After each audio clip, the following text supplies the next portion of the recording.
Here's a new fake luxury brand invented just a couple of years ago by the automotive Kmart of Korea.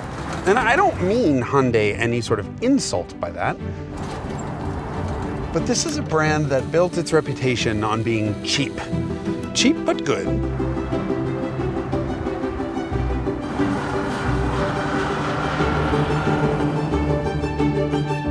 That is the opposite of prestige.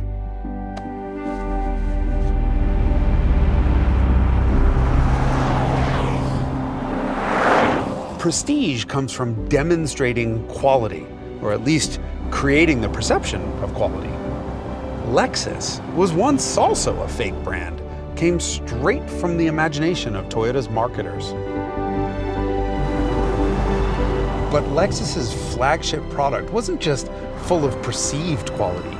It was so overflowing with actual enduring quality that instantly became a legend. Sorry, Acura.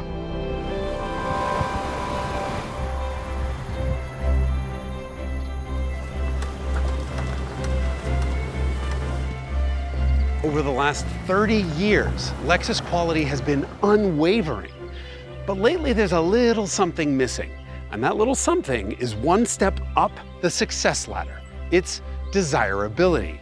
And in 2022, nobody has desirability pegged like Genesis. Oh, and by the way, the entire playing field is about to change, big time.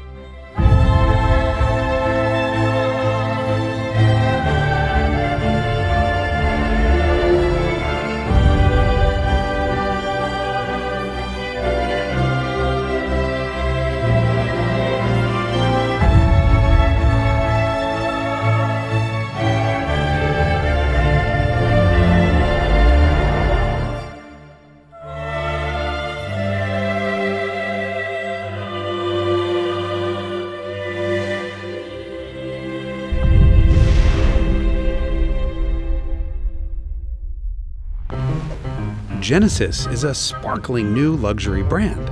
A great name, meaning start, that itself had a stumbly start. First with a big sedan called the Hyundai Genesis, and then a little coupe called the Hyundai Genesis. Genesis was supposed to be its own brand, but the company got cold feet during the Great Recession. It would be another decade before Genesis was finally allowed to stand on its own. And when it did, well, all of its cars got G-something names with numbers that are as confusing as they are copycat.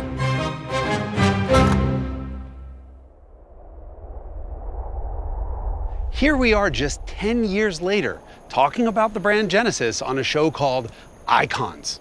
Why now? Well, look, Hyundai has had great cars here and there throughout the years, but lately it's all just gelling, and the entire Genesis lineup is amazing. Buyers have noticed. Year to date, Acura sales down by 50%. Infiniti down by 41. Lexus down by 26. Volvo down by 24. Even Mercedes and BMW are down. In fact, all of the top selling brands are down except Genesis. And Genesis isn't up just a little bit, it's up by almost a quarter. And why, oh why do you think that is? Appeal! And that was all before the G90 came out. Hello, beautiful.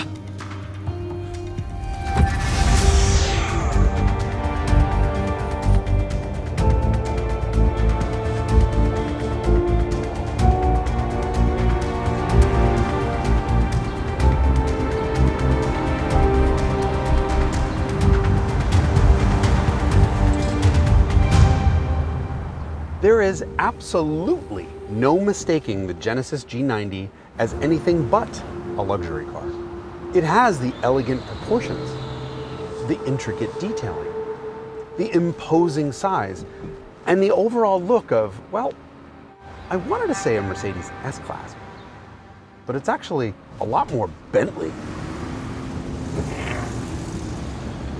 And it's available, like the S-Class, with a suspension that looks forward at the road ahead. It uses a camera, and if it sees a bump coming, it can raise the front end of the car by a half an inch right before impact, so you have some additional suspension travel.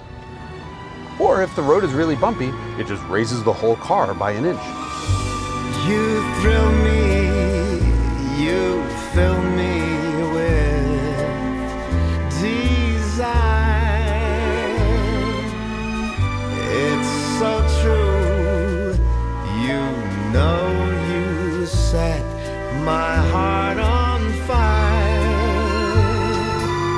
It has a 26-speaker Bang & Olufsen sound system, run by an amplifier rated at 1,400 watts. Oh, and then there's another amplifier that's rated at 300 for 3D sound. The sound system is used to actively cancel noise from the outside.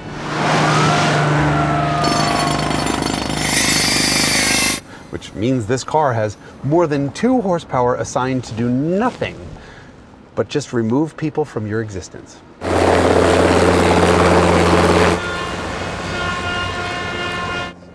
It is stunningly quiet in this cabin. In fact, it's stunning in this cabin, all of which leads me to ask the question, how the hell did Hyundai get here this quickly? Why do I keep forgetting to turn the massage seats on? Hyundai's big differentiator has been people. In 2015, the company hired Albert Biermann, the hero who had spent 31 years making BMW's M cars some of the best driver's cars on the planet. Hyundai brought in Luc Donkerwolke, the design director from Bentley. Manfred Fitzgerald became the CEO of Genesis after spending 12 years ensuring Lamborghini remained the world's wowiest brand. This wasn't a new strategy for Hyundai. It's exactly the same thing Hyundai did when it arrived in America in the 1980s. Hyundai called on the experts. Oh my God, this thing is a pile of shit.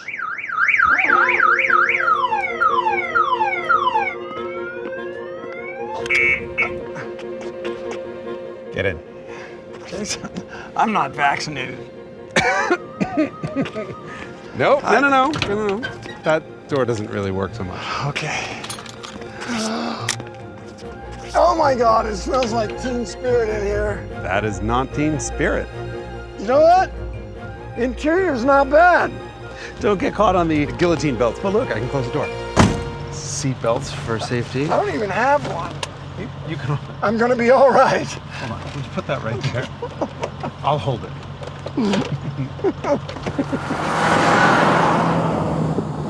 So the hood's not actually on its safety catch. That's just where it is. Is it actually moving? Yeah, it's moving. Everything's moving. Does this door not open? So like if it catches fire, we both have to go out that one? It sort of doesn't open and then also sort of doesn't close. This is all great, but what is it? I didn't even look. This is a Hyundai Excel. Wow! Remember these? They're all gone. I thought they were all gone. Yeah, well, I found one. The 1986 Excel was the first Hyundai sold in America. I was alive in 1986. We may not be alive in 6 minutes. Easy there, Jason. Jeez. Listen, the frame's so bent you can hear the wind noise start. Oh. Here's the thing. In 1986, Hyundai was only 10 years old, Hyundai as a company. So this was all proven Mitsubishi components. The original Excel was designed by Giorgetto Giugiaro. Oh, wow. And then, when Hyundai set up shop in America, they brought in all seasoned veterans from Toyota and Ford and like British Leyland and stuff.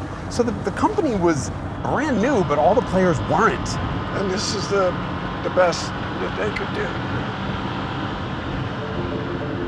It got really good reviews. And here's why. Because Hyundai's mission was crystal clear. They were gonna make a decent car at a bargain price. And by the way, this is a second gen, this is a 94, it was even better. They had 2 generations? Yeah, this was fuel injection. Randy, it's fast. It's fast. Yeah. I'm a little skeptical. Well, I think it's almost as fast as the new G90. Are you on crack?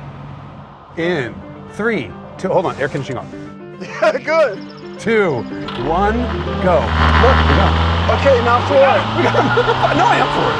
Yeah, see? What? Oh, no, there you go. What? It's ridiculous. Holy cow. I know, right? How fast are we going? 60, 161, 62, come on, we're in 3rd gear now, 63. I mean, That car is amazingly fast backwards. But this was almost as fast forward. It still smells like Teen Spirit in here. Randy, I bring this XL here not to make fun of it. We use Lexus and Genesis in the same sentence. In 1994, when Hyundai was making this, Lexus was making that.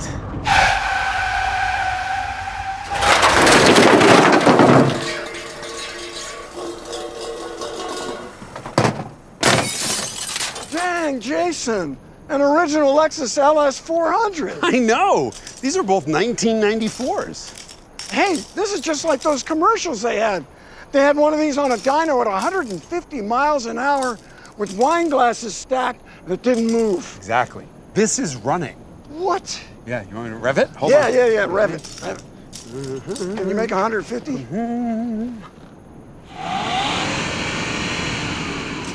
Man. Hey, let's try that on the Hyundai.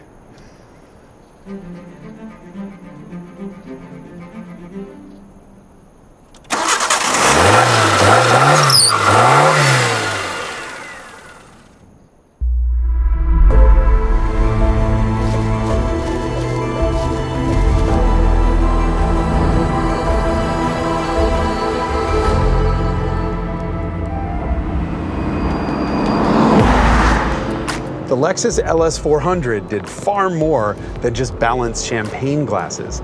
This car reshuffled the entire world order of the luxury car. To wit, it made its debut in Germany on the Autobahn. But the German media was not invited. That was an all-out declaration of war against the traditional luxury brands. And this car was and is spectacular. It is a better car in almost every measure than the Mercedes S-Class was. And since it cost only half as much, it forced Mercedes not only to make a better S-Class, but to completely change the way the company did business. No longer did the engineers have free rein over the accountants.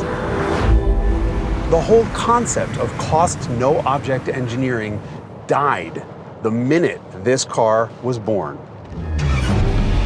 This wasn't just a commercial. This was an actual stunt that happened. And it was responsible for the Mercedes late 1990s and early 2000s dark era. Mercedes eventually pulled back ahead, and so the original LS was the only time a Lexus truly challenged the S-Class in technical superiority. But the LS400 wasn't a one-time hit. Lexus has never wavered in its, to borrow a phrase, relentless pursuit of perfection. Don't forget, Acura and Infiniti popped up at the same time as Lexus did. And although each of those luxury brands has had its moment, those moments have proven to be fleeting. The crazy thing about this generation of LS is just how sporty it is. And this one's the hybrid. This thing genuinely hauls ass in the corners. It's got huge grip, absolutely perfect body control. And the whole car just shrinks right around you. Man, kudos to Lexus's engineers for doing this right. But that's not the purpose of this car. That's not to say the LS doesn't have its positive qualities. If not for the Genesis, you'd be wooed by its Art Deco interior. But compared to the G90 and the Mercedes S-Class, the current LS is a size smaller and a big notch less special inside than it should be. There's just something missing. That Bentley factor. Sex appeal.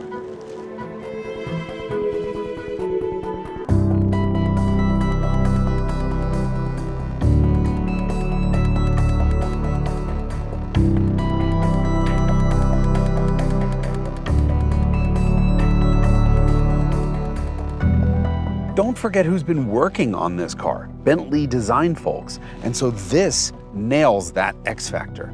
Look at this interior. Not just the design, but the materials, the textures, and the finishes. It's spectacular. And it's not just a pretty face, so to speak. It's chock full of tech features that are really cool. And I know those self-closing doors that don't fall off seem like a gimmick, but trust me, once you live with them, you kind of miss them when they're gone. And it has UVC lights over here that will automatically kill diseases on your phone, like perpacifigonolades. You just place your phone in there, close it, and you're cured. Also, it has little touches like fingerprint sensors that let you start the car without a key. All of this just tells the industry Genesis is paying attention.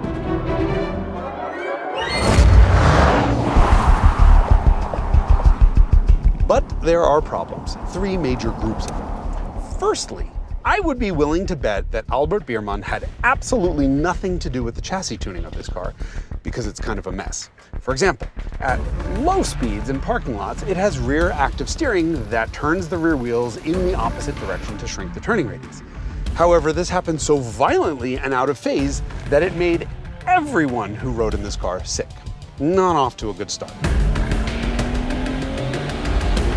Second big problem, the person or people responsible for programming the safety nannies in this car have never driven a car, or perhaps never been in a moving vehicle, because that would be pretty scary, right? Well, that's exactly how this thing acts.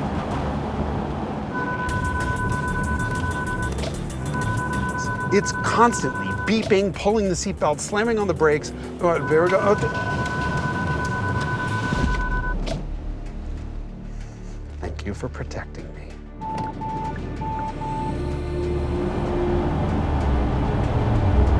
The third group of problems concerns the powertrain. If you drive this like a limo driver, well, it's all just fine. It's smooth and it's quiet. But the second you start to push it, well, the transmission gets rough and clunks, and that engine, well, it just turns into a V6. A V6 is not a suitable replacement for a straight 6 or a V8 or a V12, which is what you expect in a luxury car. And this one has a 48-volt electric supercharger that is supposed to step in and mask the lag because it has 2 turbos. And even if you lock it into a low gear at high revs and floor it, well, it's still eons before the boost finally hits.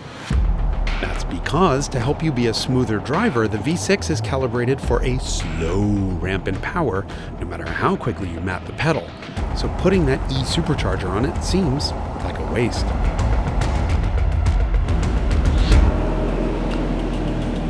And though it makes 409 horsepower, this thing weighs 5,200 pounds.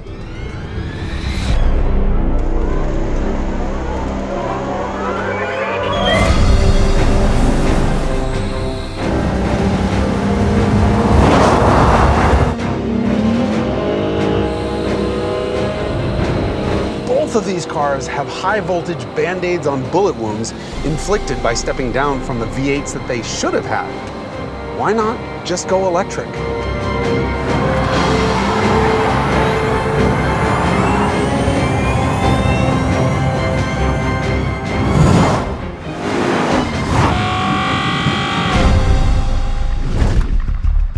For the majority of automotive history, the primary differentiator has been the engine. The difference between an amazing engine and a mediocre one is, by itself, enough to turn a great car into a legend.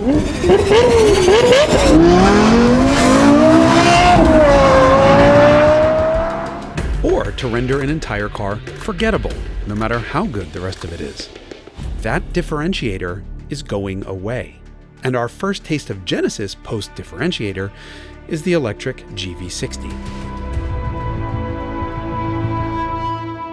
The biggest differentiator between one car's powertrain and another, other than horsepower, will be what noise it plays through the stereo speakers under acceleration. This car lets you choose what you hear. That's the point. The powertrain playing field is about to be leveled. Once we go electric, there'll really be no difference between a Kia and a Rolls-Royce, or a Genesis and a Bentley. So what becomes important is style. This thing is distinctive and new and different inside and out. Spend 2 seconds in a GV60 and you'll never call the Tesla Model Y a luxury car again. Or, for that matter, any of the other cars it competes against. And here's what the GV60 is that no other offering from any other traditional automaker is, at least yet. A high-style, truly desirable vehicle in the body style that people want the most, with some added X factor thrown in for the win.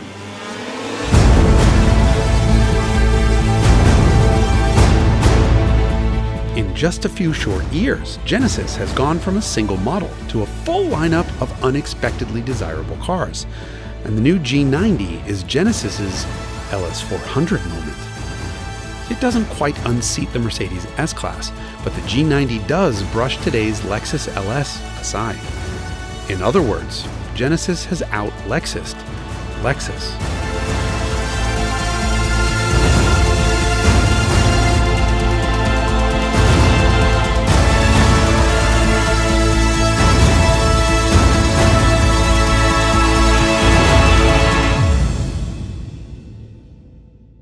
And 3, 2, 1, action.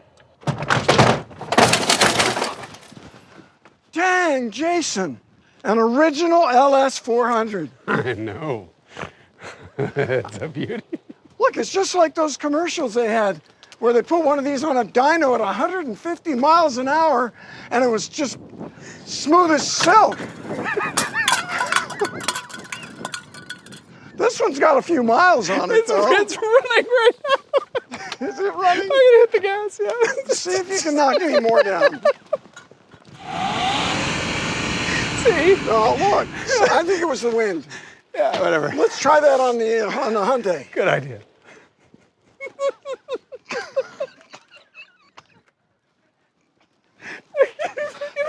I don't think we get a second take on this one, guys.